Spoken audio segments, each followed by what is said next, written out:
Hey folks, we're live. It's time for lunch with Mal. I'm giving the old the old Facebook group another shot today to see if I can make something magically happen. Um, but it doesn't seem like it's not even like making an attempt like it has in the past. It's just giving up the ghost. That's okay. I guess we'll survive. And I really want it to work though. Dang nabbit. Let's try just one quick thing. Remove and back in and save. It's funny, StreamYard, the software I use to stream, thinks it's now successfully streaming to Facebook, and Facebook's like, don't see anything. Don't see nothing. What if I try this?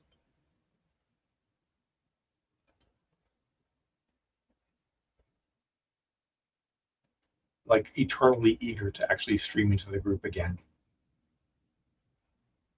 Kind of curious. It's gonna work. Am I gonna simultaneous? Nope. It failed. All right, well, it's gonna give everybody a post telling them where to find us. Who's here so far today? Got a couple people that are in. I'm uh, I'm like I've got the leather jacket on because we don't actually have to like wear you know 10,000 layers to go outside right now because our cold snap in Massachusetts finally broke. I think we went almost 60 days um, below 50, where it was below 50 degrees Fahrenheit for 60 days in a row, which hasn't happened in like 10 years. And it's finally broken. Yesterday it got up to like 54. Day before it was up there. So I'm super stoked. Um, hey, thanks, Jeffrey's Books, and good morning, Luna. I'm uh, I'm glad. I've got like this nice top as well, so I'm like rocking the like biker chick rock star look today. Um, it'll be fun when I go to the chiropractor. and they're like, and she loves it when I dress up, so it's going to be great. It's weird. Nobody from YouTube is here yet. It's kind of odd. Usually YouTube's the place where everybody shows up from, but right now everybody's just on my profile. Well, we'll give it a little bit more time and see what happens. Um, oh, there we go. Now the count updated. Now there's actually a bunch of people showing up. It is sometimes the count that I see here in the streaming software does not reflect reality. Good morning, Jessica. How are you this fabulous morning? Are you having breakfast with Mal today? That's about what time it is. But I guess no, 9 a.m. on the West Coast is a little bit past breakfast time. I would hope, unless you've become a woman of leisure, at which point 9 a.m. might be a little bit early for breakfast. Um, hey, Susan, how are you doing today? I have to admit, I was thinking about topics for today, and it just sort of like popped into my noggin that we're done February. I mean, not done, but what? Like, isn't tomorrow the 28th? Yeah. So tomorrow's the 28th. So we're effectively done February. Um, and in the self-publishing writing world, February is it's the worst month. It's it's kind of funny. You always think, and this is like logic would tell you, or at least a supposition would tell you or suggest that it's cold, it's dark, everybody's going to want to read books, right? Everybody's going to want to like just curl up with a book under a blanket by a space heater and or a fire, and lose themselves in that. But it never seems to pan out that way. February is always a down month, um, and part of it's a bit of a. No, just I'm definitely having breakfast at 9. I love it. Awesome, Susan. Have at it. Good time to get some exercise. Listening to the dulcet tones of Mallory Cooper. Um, but you know, I talked about this last. I'm pretty sure I talked about this a couple of weeks, but I really want to mention it one more time because mindset is such a huge part of the writing game.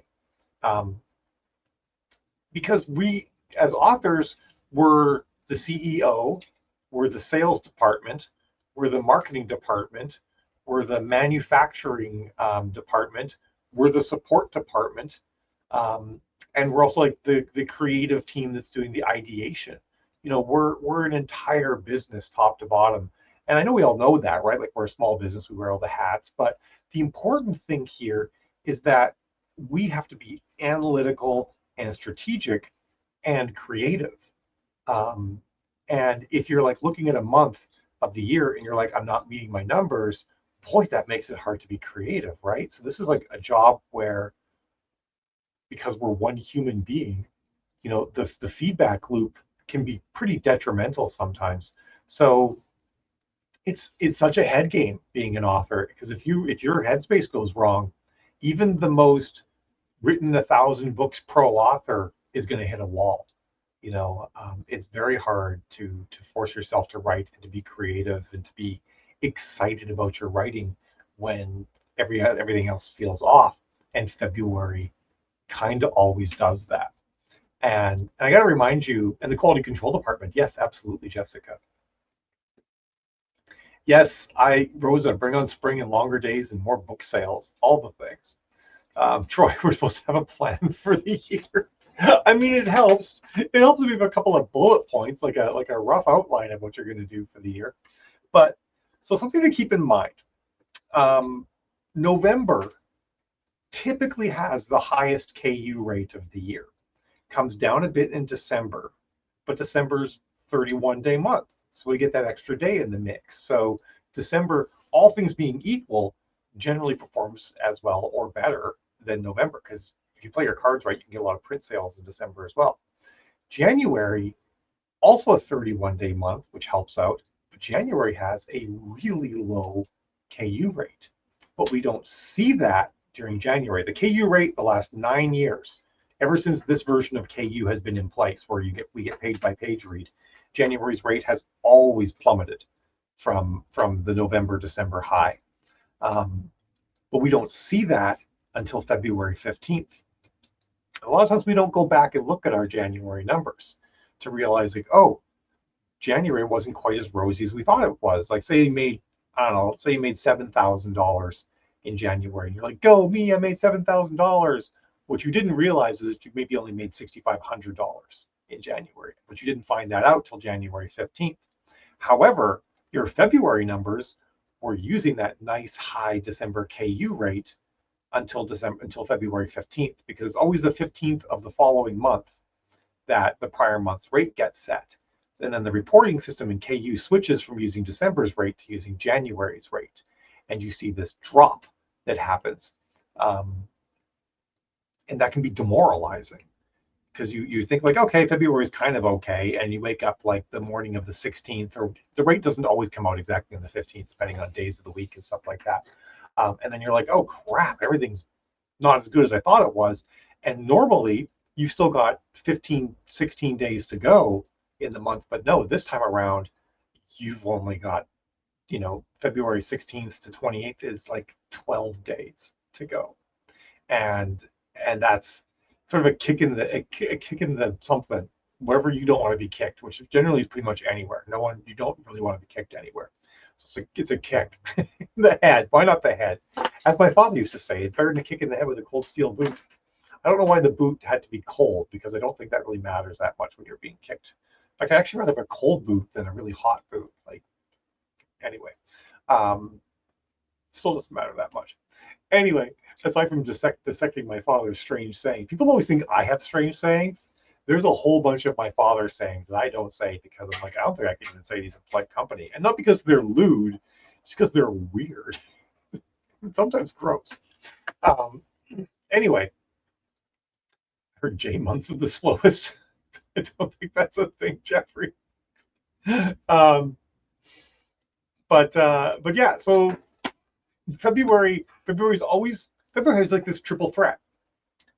For whatever reason, it has weird dips in it. Like, most people that I run ads for had a dip early February. Things kind of punched down. Now, this year, the United States has been hit by the flu at just about pandemic levels. So I think that's definitely a part of it. Especially if you have like an older reading cohort for your books, you probably didn't get a lot of reads in because everybody that reads your books is sick, or was sick for a couple of weeks. Like, they say the flu peaked early to mid February and is only now just starting to come down. So maybe that's a big part of it every year. Maybe it's everybody gets sick after seeing their family during Christmas. Flu runs rampant late January, early February, and that causes this massive hit. I don't know. Just pure speculation at that point. So we got reads are always down in February. The KU rate is down in February, and we're missing 3 days as compared to the prior 2 months. So keep that in mind, that it's not just you, and it's not that the world is out to get us. And I mean, maybe the world is, but it's, if it has, it's been doing it forever. The world seems to like hate February.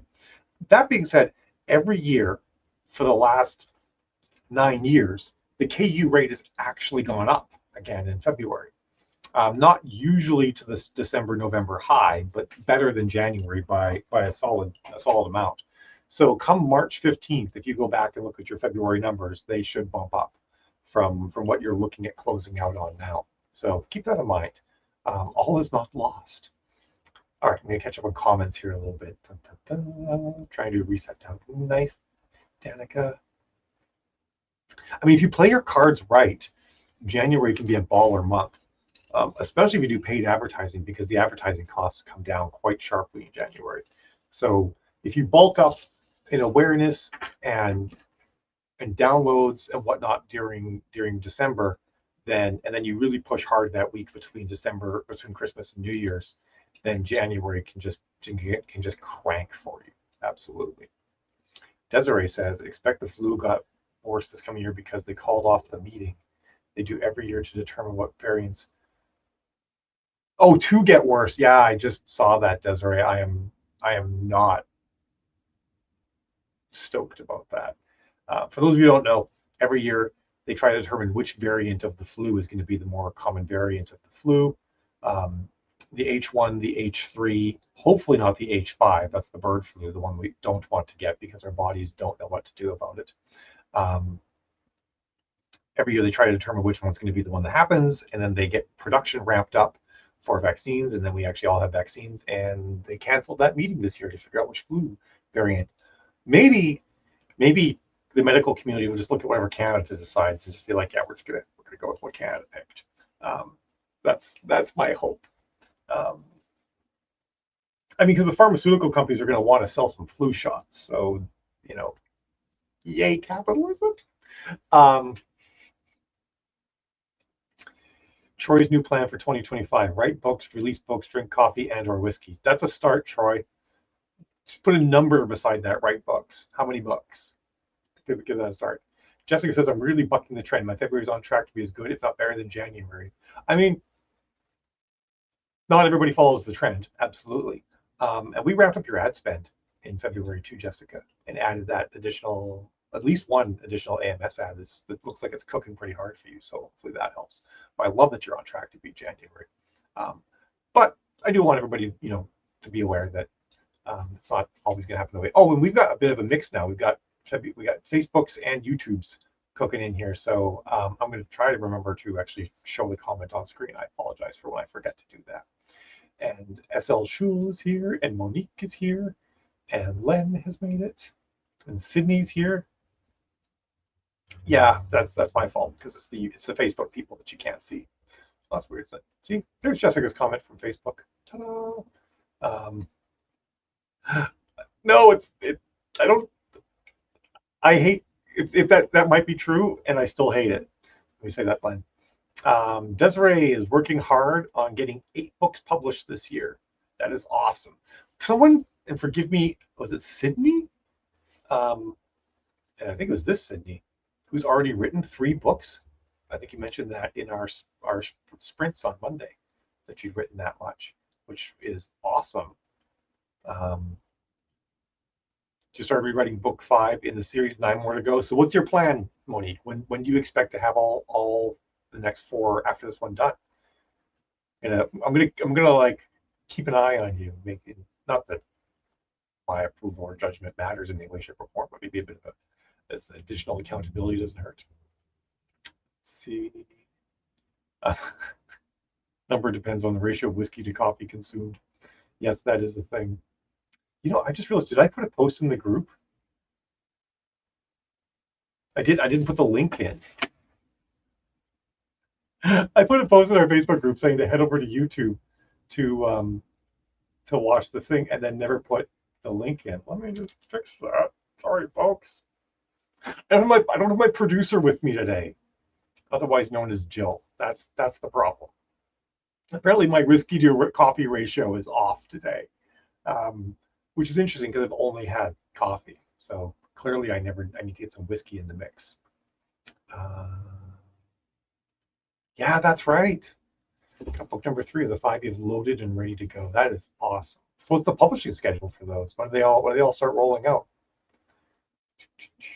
Oh, hey, Justin. Got folks rolling in here. Oh, that's awesome, Sydney. That was a really fun podcast to be on. I really hope they invite me back. You should mention to them that they should invite me back. A lot of times people are like, "Wow, Mal, this was a great podcast with you. We'd love to have you back on someday." And I'm like, "Me too. That'd be so much fun." And then I never hear from them again. I'm sure that a lot of times there's a whole slew of factors. Not all podcasts last. I think probably to some degree, some people they just get booked up. Their schedules just get crazy. Never will they book in, but it doesn't hurt. Be like, hey, look, we think Mal would be great to come back. Yes, I updated it now. It does have the link now, so I've not completely failed. Series will be complete by the end of summer. I think it is nonfiction faster rights. 4 and 7 book schedule for the year are written. Nice. You're cooking. You're gonna just nail it. I've asked you this before, but I forget, Monique. What is the nonfiction that you write? I'm biggie curious. Oh, congrats! Book release day is always a fabulous day. I'm super happy for you there. All right, Jessica says, I'm 41,000 words into a novel I genuinely worried wouldn't come together. I have my first series entirely translated to German and a fourth of the way translated to French. Hoping to get all those uploaded and selling by end of March. Well, I look forward to helping you spin up the ads for those, Jessica, because I think it's gonna be amazing. We're really gonna rock it. What the French people are gonna think about the baking? They're gonna be like, none of this is proper food. They're gonna disapprove. Oh no, that's right. No, you've got French in you, so you should be all set. We don't have to worry. Although I know they're pretty hard on their own people too. 1 a month. That's rocking it. I'd love to hear it. I learned about the lead Facebook ad, the lead Facebook. My brain kept wanting to say that in a different way than you wrote it, and I got hung up. Yeah, it was kind of funny, like using Facebook lead ads for BookFunnel is the way to do it. And none of the people that were on the BookFunnel podcast knew about that. I mean, Damon, who the head honcho, top dog, chief code slinger over at BookFunnel, obviously knows that because he wrote the system to work with it. And he and I have talked about that many times, but it was kind of funny that particular group of people didn't know about that nuance, and many of them were running their ads incorrectly to BookFunnel. As a side note, running lead ads to BookFunnel and or Story Origin is something that we will be covering when we do our advanced Facebook ads class in April. And I know a lot of you are in our school program, storytellerlab.net. You can sign up there. It's $37 a month. So right now we're doing the beginner/basic Facebook ad class we're on today, actually right after lunch with Mal today is session 2 of that at 1 Eastern. And then there'll be we'll be wrapping up in March, a little bit of a break, like a week or so, and then we dive right into the advanced Facebook ads, and we'll be getting into those lead magnet ads. I've also this February, by the way, speaking of things that are working really well, I've had a number of authors we've moved over to doing direct sales ads for them, and they're working. One of them is Sapphic medical fiction, of all things. So lesbian medical fiction, and we're doing direct sales, and they're actually working better than the Amazon sales. And then the other one is audio. And I've not ever before had success with an author who has print and audio on their website, but no ebooks. It always took ebooks in the mix to be successful. And we're having success for her with just the audio. It's kind of mind-blowing how well that's working. So, hey, Laura, I'm sorry they made it complicated to find me today. I didn't have my editor. guessing that's what that was about. Yes, I'm here. I'm sorry. I should be on my personal profile on Facebook. There are people that are watching from there, but not on the group. It just streaming to the group just doesn't seem to work anymore. Every time I try, it just fails. So I might have to maybe sometime try doing just to stream to the group just to see if I can get it to work. Like not for Lunch with Mel, but just for some testing. It's like it's on multiple computers too. It's bizarre world. All right. That's true. Yeah. Well, I realized that halfway through I was saying it, Jessica. I'm like, wait, you're French, so you know how to make the French people not angry about your pastries. So yes. The series is a 7 Africa. Orisha's God goes hibernated. Like the rest it was right.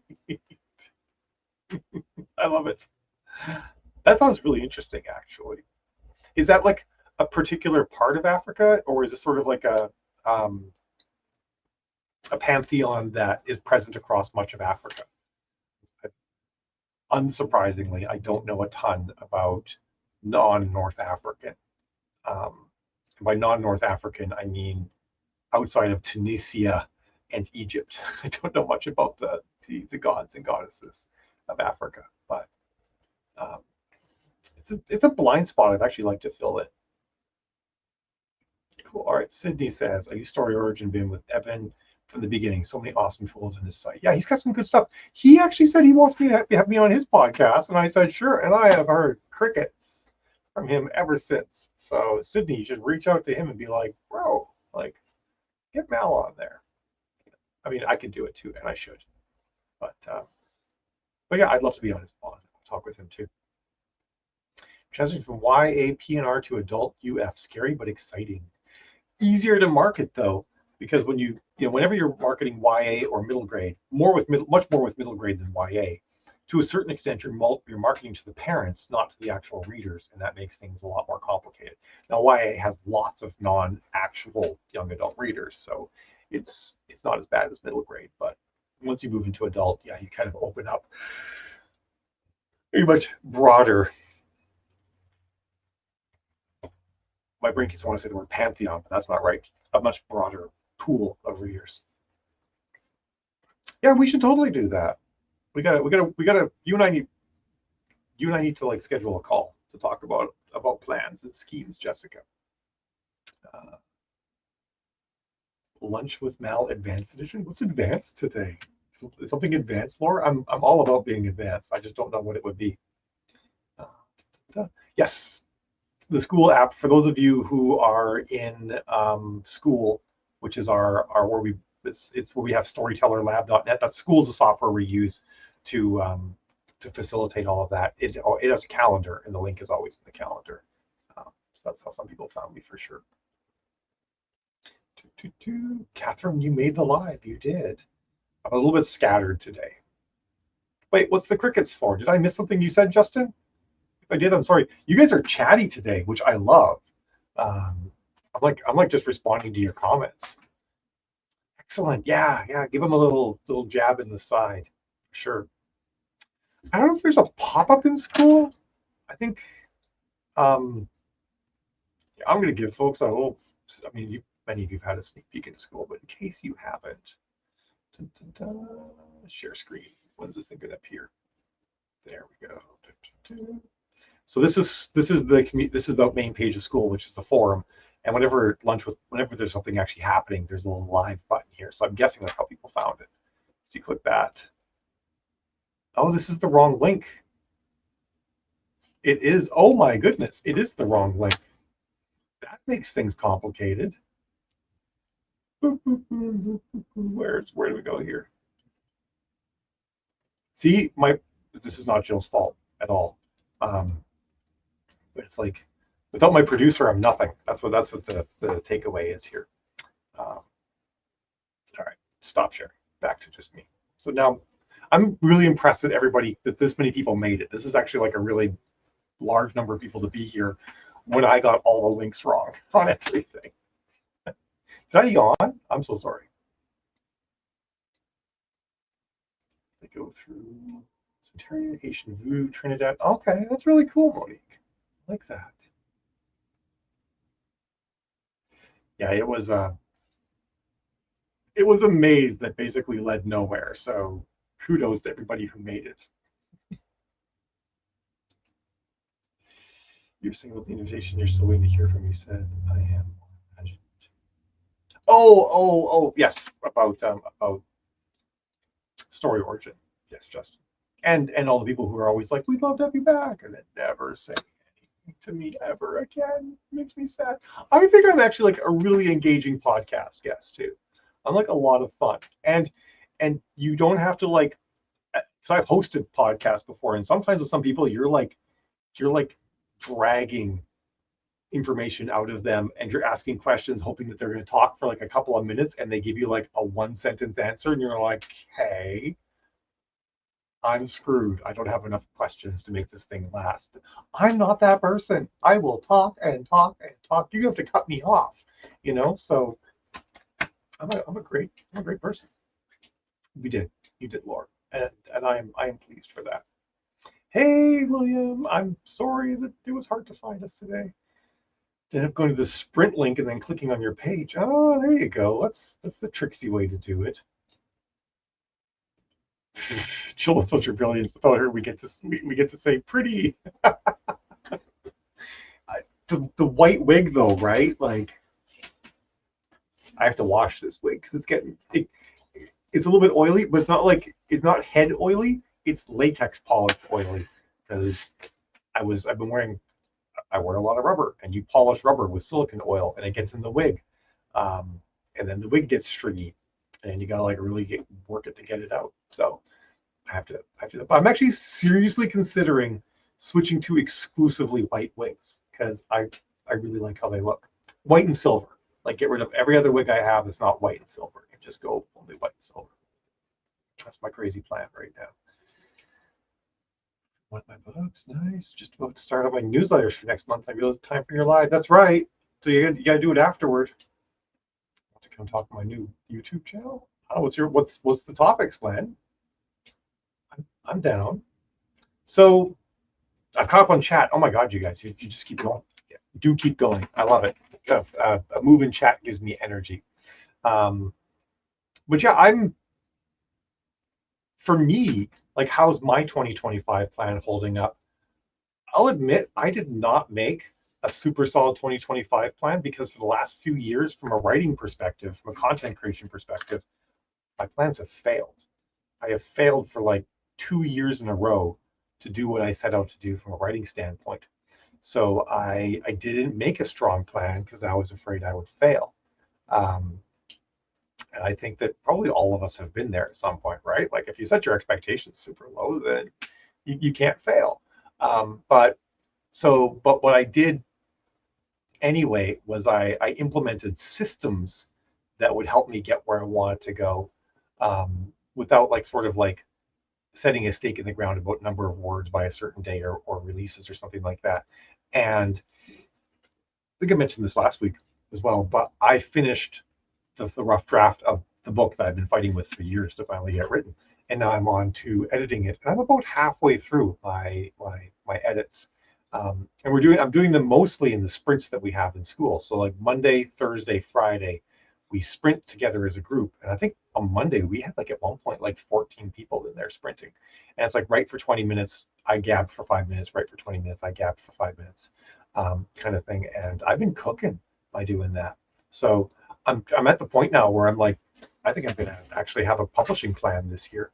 And I'm pretty stoked about that. But my current publishing plan is a little bit in the air because of editor changes and editor scheduling and stuff like that. But I do have all of the covers I need for the first half of year publishing. And I'm pretty sure I'll have this book ready to go to an editor in about a month, which I'm pretty stoked about as well. I'm also thinking about starting working on an encyclopedia for my books in a much more serious fashion, especially now that I can take some of these AI models like Claude. I can have them ingest entire books and then get all the information out of it, because I really want to make a character list for all of the characters that appear in all of my books. I think that it might be over 6,000 or more characters at this point, so I'd be really excited to see that. So that's actually one of my goals. It sounds like a weird goal, but one of my goals for this year is have a character list of all my characters. The funny thing too is though is the AI is going to get a little bit confused because there are different people that have the same name in my books. Because I just figured at a certain point, I'm like, I'm writing about all these people across this massive swath of time. It'd be weird if certain names only ever appeared once.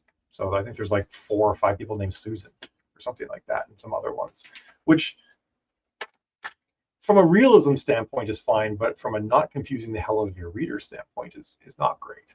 So yeah, there's that. All right, where are we here now?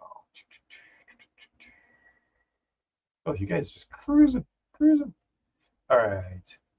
Whatever I come with, my plan is to use a simple outlet for hobbying, discussion, book creativity stuff.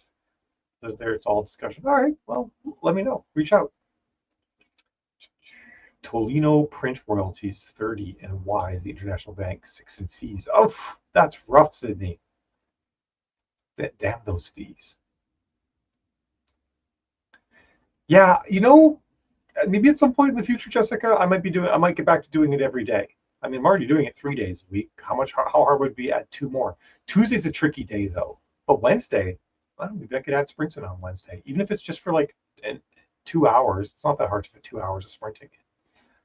Did I get the dream editor lined up? No, I haven't reached out to her yet. So I don't ever. It's going to take that step of reaching out to her to get it lined up. Thanks, Sydney. I'm holding on. Unless I encounter some sort of major rewriting I have to do. There's one part of the book that I'm a little bit scared is going to cause a bunch of rewriting because other parts of the book span a decent number of days, and this part of the book spans like 3 days. And I have to kind of decide exactly how I want all that to play out. Like, do I want to just end their part of the story early? Do I want to add a bunch more so that they catch up time-wise? Like, it wouldn't be the first time I've entered a book with different POVs out of sync time-wise at the end of the book. So I might just do that. But I need to think about like how am I kicking things down the road too far here? Sprints are the way to go for getting words in the page. I do 20-minute sprints and crank out 2K a day easy. Yeah. You should maybe join our sprint sometime. Fun. Jessica pick me? Oh, to sprint with. All right. You could still get it from Al? Not sure what you mean by that. Still get it from AI? I mean, that was my plan, was to get it all from AI. Unless you mean something different.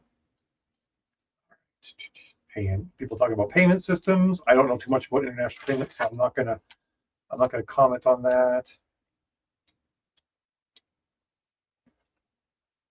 I can't just sprint to 7 a.m. I'm not sure. So when can you sprint? Because today we're sprinting at 2 Eastern, although we might be a bit late because the Facebook ad class. So it might start a smidgy late and maybe run a smidgy long. And then tomorrow is going to be 1 p.m. Eastern. So it's not always super early.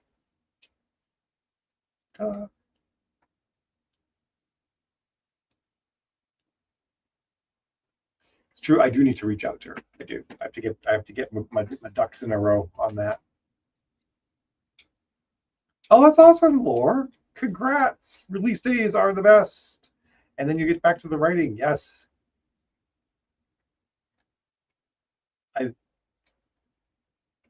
What I was going to say about this. I love the part where we've got an idea and we're in the honeymoon phase with the idea, right? And we're so excited to actually get the book down. Later on, it'll be like, dear God, why did I insert some choice you made? But, right now it's just like, yes, it's all upside. It's all blue sky. You can build anything you want in this world. And sometimes that persists. It doesn't always go away. It doesn't always turn into a slog. But it's also like not the end of the world if a book does turn to the slog. I've had books where I'm like, God, this book was a slog. I like fought to get this thing done. And I'm like, my readers are going to see it. They're going to hate it because it didn't just like flow instantly for me. And my readers will be like, this is like one of the best books you ever wrote. So it can kind of go either way. Yeah, that's what I figured, Jessica. So yeah, Thursday's always 2 p.m. Eastern, so 11 a.m. for you. Friday bounces around a bit, but this week it's 1 p.m. I think I'm going to have Friday more frequently in the afternoon though, because it's kind of been at 10 a.m. a lot, and I think I want to start at like at like 1 p.m. and maybe sometimes go for 2 hours, sometimes go for 3 hours.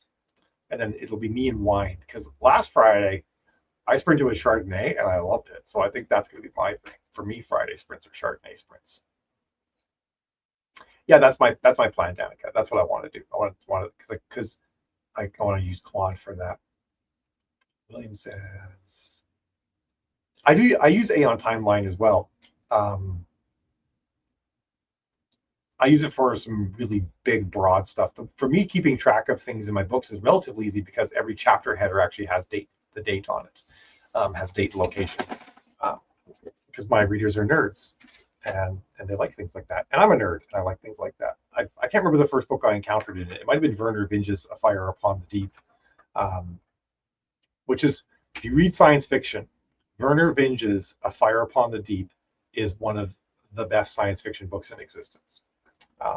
The concepts and ideas that he like masterfully exposes in that book are amazing. Also, Werner Vinge in like the late 80s postulated, I shouldn't even postulate, he wrote a book about it called True Names, about how in the future we are all going to have online identities, and those online identities will need to actually have credibility in some fashion. And there'll be different ways of establishing the credibility of your online identity. And look at that. That's like how we all live our lives now. So it's pretty cool.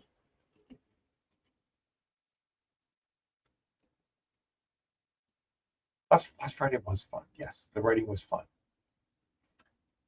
Yeah, and Danica also runs a co-working session for people in school, starting at 4 Eastern for folks who are a little bit, West Coast and whatnot, and people can write in there or just hang out and work. It's like the sprinting that I do, but a little bit less structured with the time, with the clock going, everything like that. You and Wine was a good show. Usaki would be fun. There you go, Monique. Finish that wine. You're 6 hours off from me, right? So it's like it's closing in on 7 o'clock for you. That's the perfect time to crack open a bottle of wine, I think, especially on a Thursday. It's like perfect excuse. I mean, I used to work in software development, and beer o'clock was 2 or 3 in the afternoon.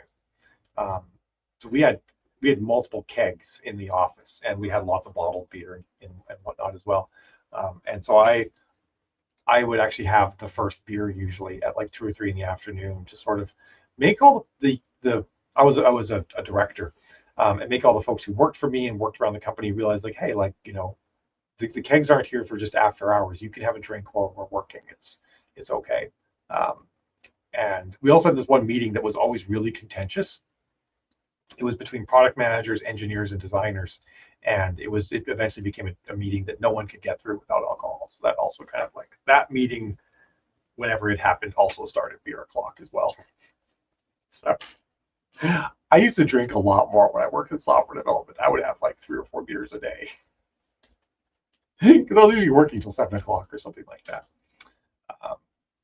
Have a drink sprint. I like that. You could, like, every time Mal says something or other, like one of my Malisms, everybody could have a drink. Shut down the computer at 2000, which is 8 o'clock, right? Yes, 8 o'clock. Jessica says, I used to work for an ad agency. We had 5 p.m. happy hour every Friday as most of us went back to work after. Significantly harder to work after 3 beers, yes. Yes, there's an important thing to keep in mind.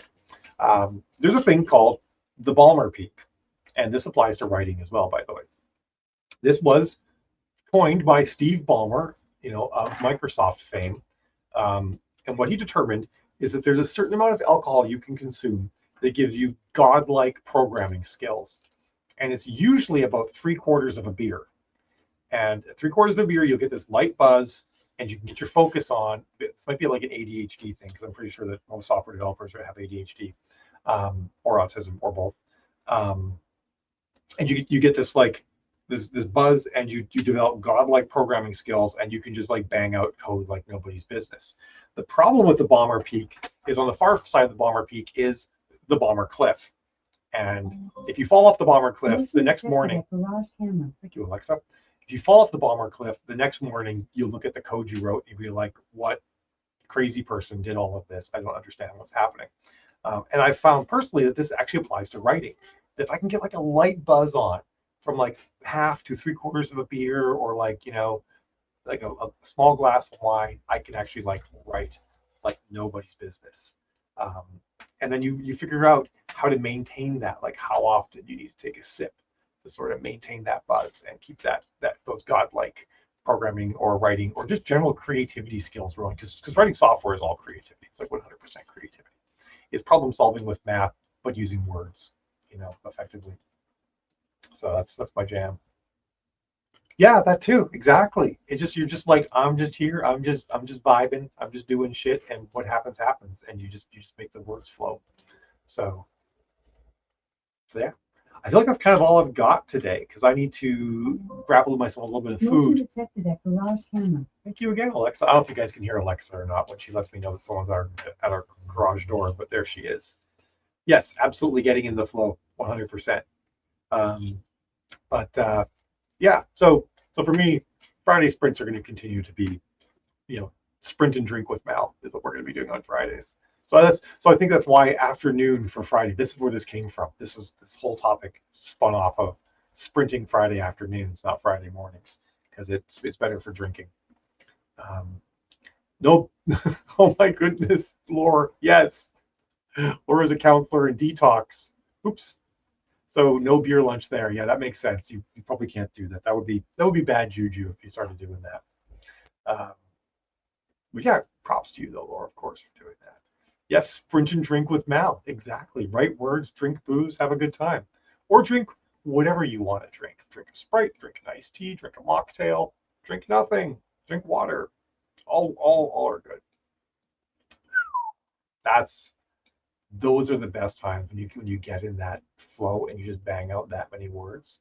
Oh, week makes more sense, like weekend. Like, I wasn't gonna call you out on it, but I'm just thinking like, wow, did Desiree like just like go into this fugue state right for 48 hours straight or something? Like, holy crap.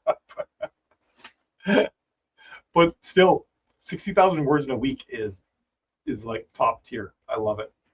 All right, folks, it was fun hanging out with you guys today, and not talking about anything too serious.